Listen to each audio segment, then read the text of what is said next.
네, 정말 은혜가 넘치는 찬양입니다.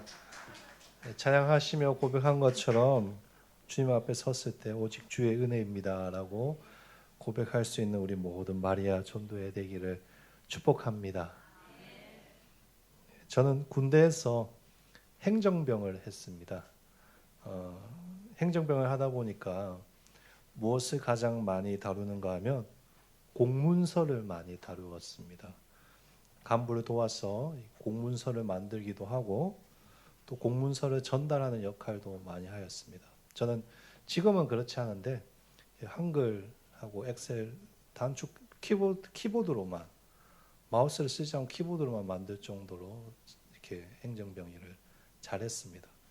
근데 그 공문서 중에서는 조심해야 될 문서들이 있습니다. 함부로 공개해서는 안 되는 문서들이 있습니다. 그런 문서를 뭐라고 하는가 하면 기밀 문서라고 합니다. 기밀 문서. 기밀 문서에는 이 국가 안보와 관련된 정보들이 많이 있기 때문에 함부로 누설해서도 안 되고 함부로 열어보아서도 안 됩니다. 그래서 기밀 문서에는 무엇이라고 이렇게 무엇을 하는가 하면 기밀 문서라는 표시와 봉인을 합니다. 기밀 문서에 이 표지 이렇게 문서가 있으면 이 봉투 앞에 이 X자 표시를 뻘겋게 이렇게 크게 하고 또 중앙에 1급 비밀, 2급 비밀, 이렇게 3급 비밀 이렇게 표지를 합니다. 쉽게 열지 못하게 또 뒤에는 시럽 뱅뱅 묶어서 이렇게 봉인을 하죠. 그래서 문서에 이 문서가 정말로 중요한 기밀이 들어있다라는 것을 보여주는 것입니다. 오늘 우리가 살펴보는 본문에 보시면 하나님의 1급 기밀 문서가 등장합니다. 1절 말씀인데요. 우리 같이 한번 읽어보겠습니다. 내가 봄에 보좌에 앉으신 이의 오른손에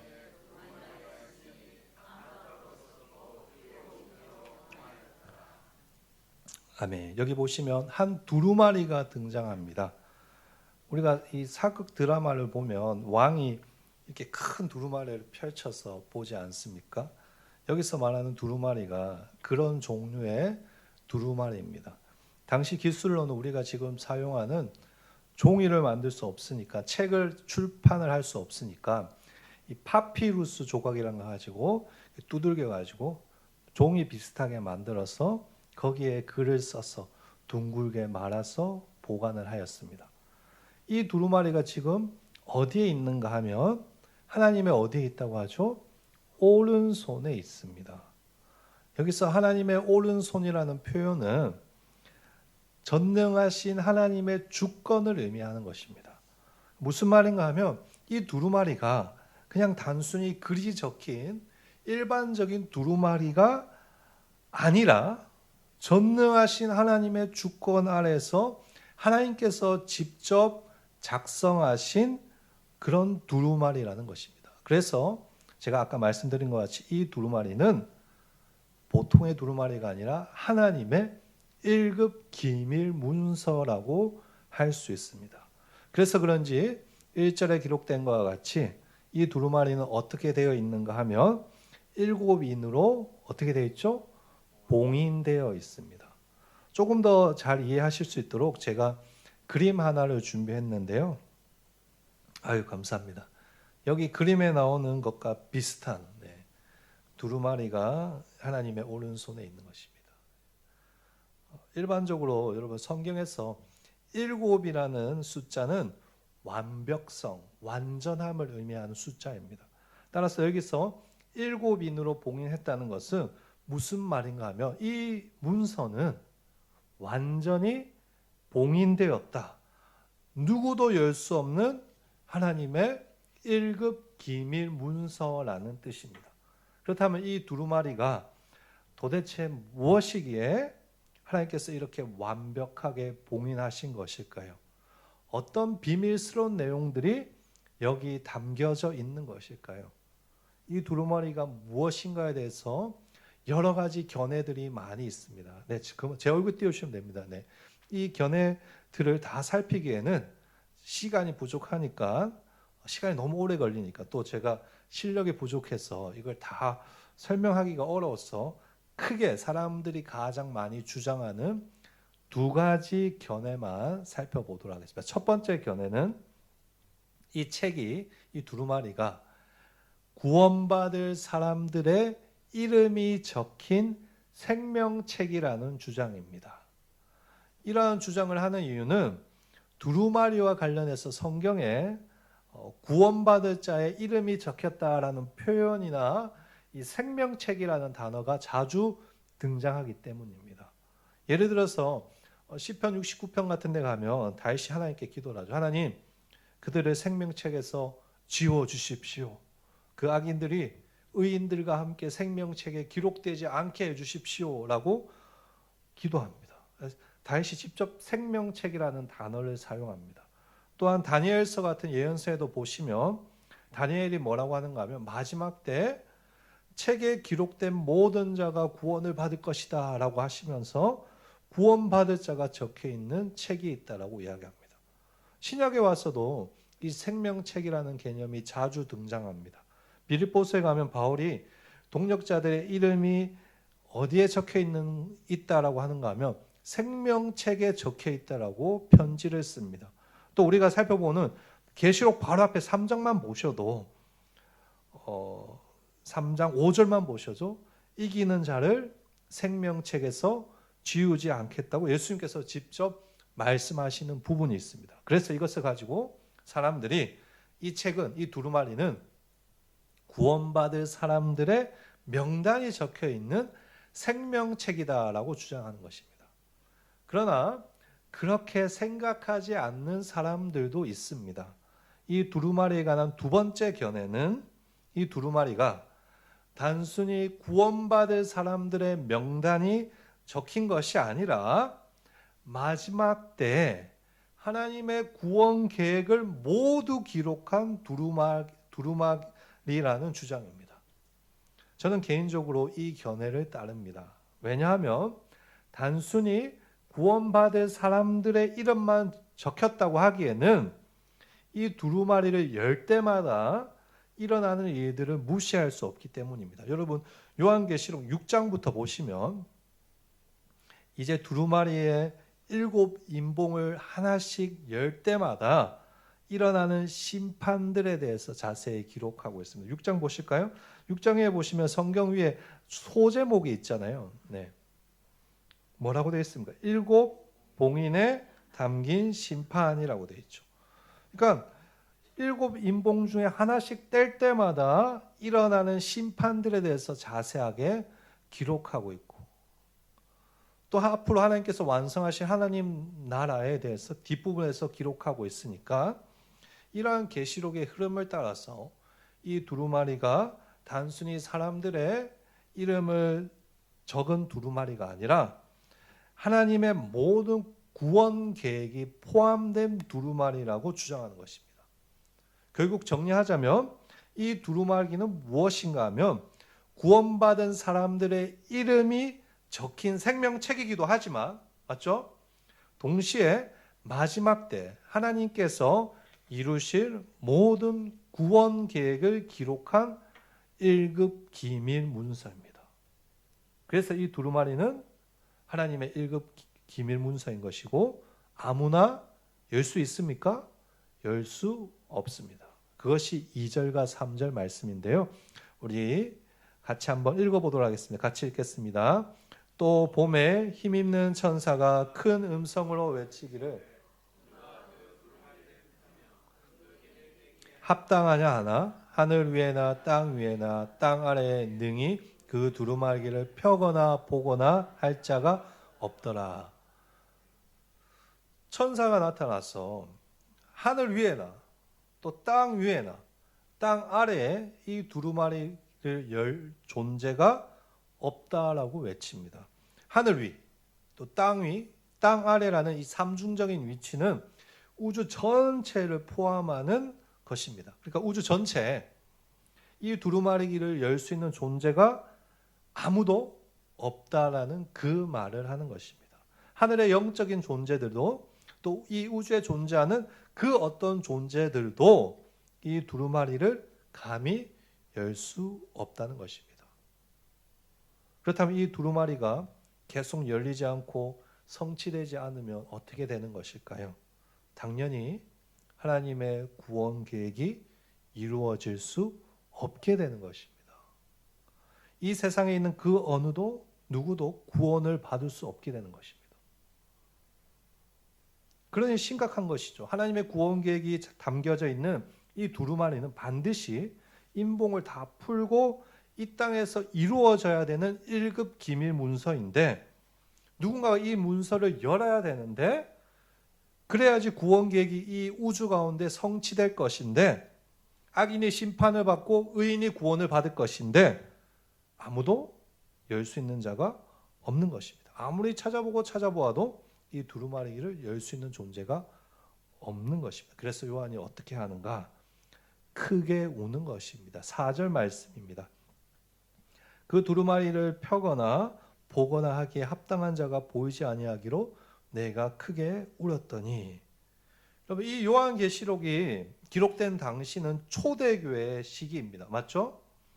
초대교회 성도들이 예수 믿는 것 때문에 얼마나 많은 핍박과 어려움을 당했습니까?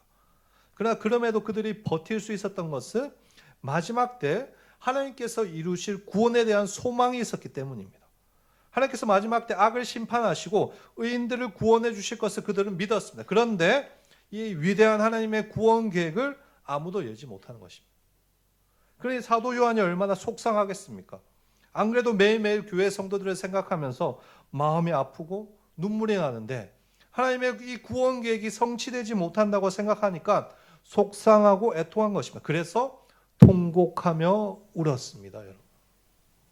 하지만 그런 절망적인 상황에서 누군가 또 요한에게 나타나 그 봉인을 열 수 있는 존재에 대해서 알려줍니다. 5절 말씀인데요. 5절 말씀 우리 같이 한번 읽어보겠습니다. 장로 중에 한 사람이 내게 말하되 울지 말라. 유대지파의 사자 다윗의 뿌리가 이겼으니 그 7인을 떼시리라 하더라. 아멘. 요한이 울고 있을 때 24장로 중에 한 사람이 나타나서 봉인을 뗄 수 있는 존재가 있다고 알려줍니다. 여러분, 왜 굳이 24장로 중에 한 사람일까요? 누가 인을 떼기에 합당하냐라고 질문했을 때 그 처음 질문했던 그 힘 있는 천사가 그 자리에서 바로 답을 알려주면 되는 거 아닙니까? 하지만 장로가 그렇게 해야만 합니다, 여러분. 왜요? 장로는 교회를 대표하는 존재이기 때문입니다.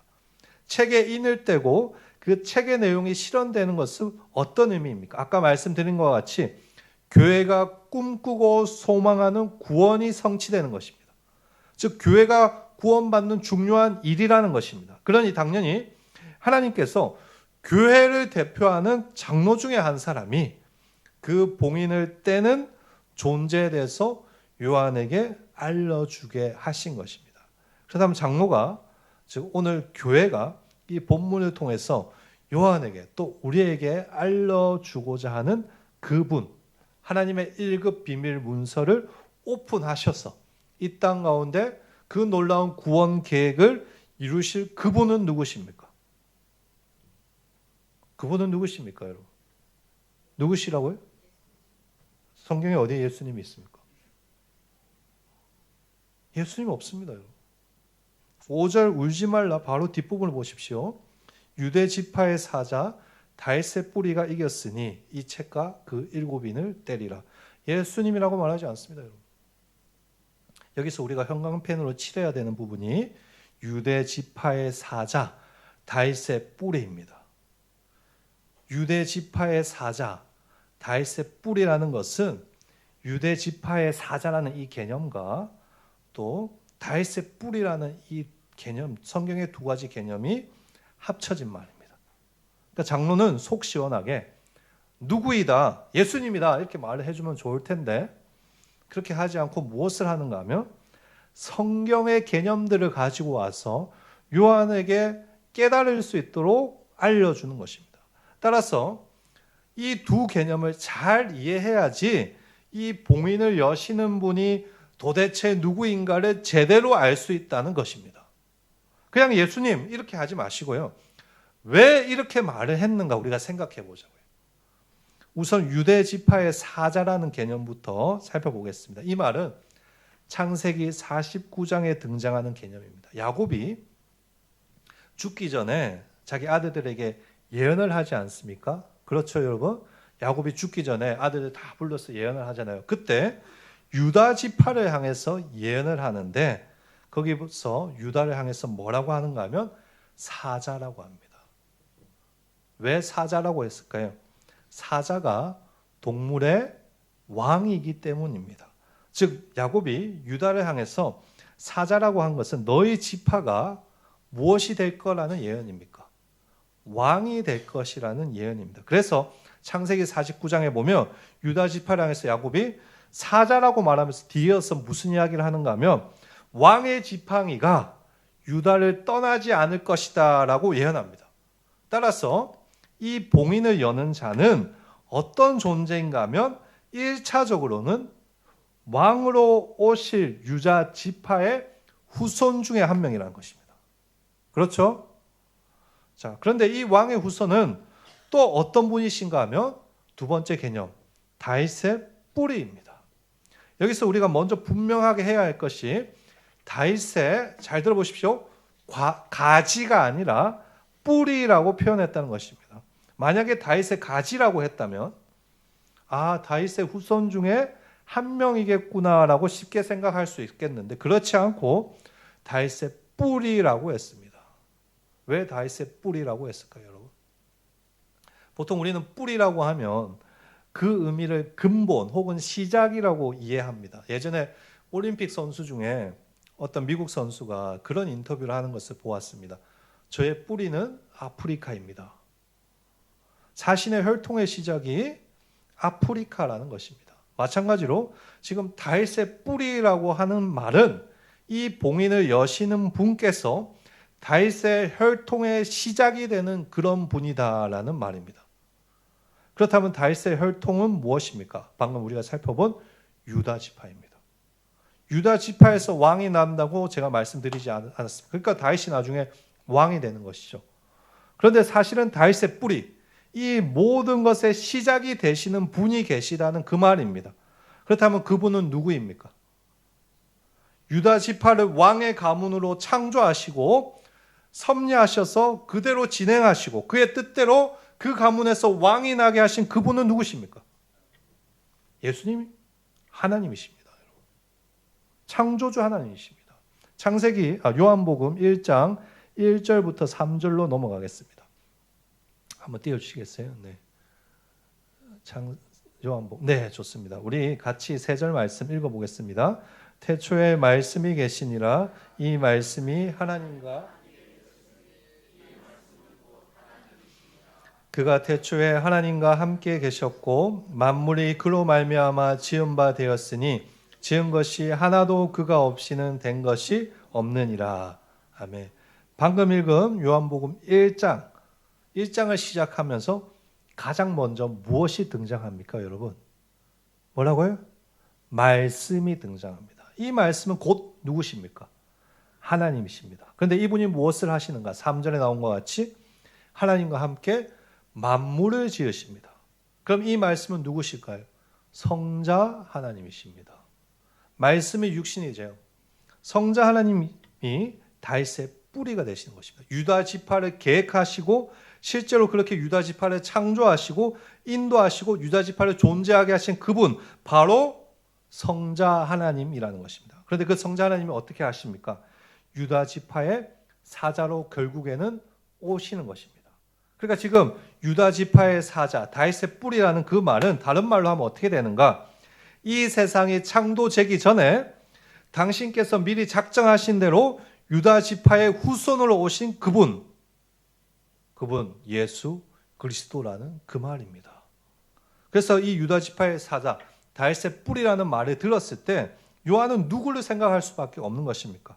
이 구원 계획을 작정하시고 성취하시기 위해서 직접 유다 지파의 왕으로 오신 예수님을 생각할 수밖에 없는 것입니다. 장로가 직접 예수님이야 라고 설명해 주지 않아도 스스로 깨달을 수 있는 것입니다. 아, 구원의 시작이 되시고 구원을 결국에 성취하시는 그 예수님께서 이 봉인된 두루마리를 여시는구나. 왜 예수님만이 이 봉인된 두루마리를 열 수 있을까요? 유다 지파의 사자 다윗의 뿌리이기 때문입니다. 예수님께서 구원 계획을 작정하시고 그것을 역사 가운데 직접 이루셨기 때문에 그런 분은 온 우주 만물 가운데 딱 한 분이 있거든요. 성자 하나님 예수 그리스도밖에 없기 때문에 그분이 봉인을 열 수 있다라고 말씀하시는 것입니다. 그런데 이 예수님은 이 하나님의 구원 계획을 어떻게 성취하실까요? 십자가에서 성취하십니다. 여러분 6절을 보실까요? 이제 요한이 무엇을 보고 있습니까? 어린 양을 보고 있습니다. 유다 지파의 사자 다윗의 뿌리이신 창조주 성자 예수님께서 어처구니 없이 어린 양으로 나타나십니다. 이 어린 양은 누구이십니까?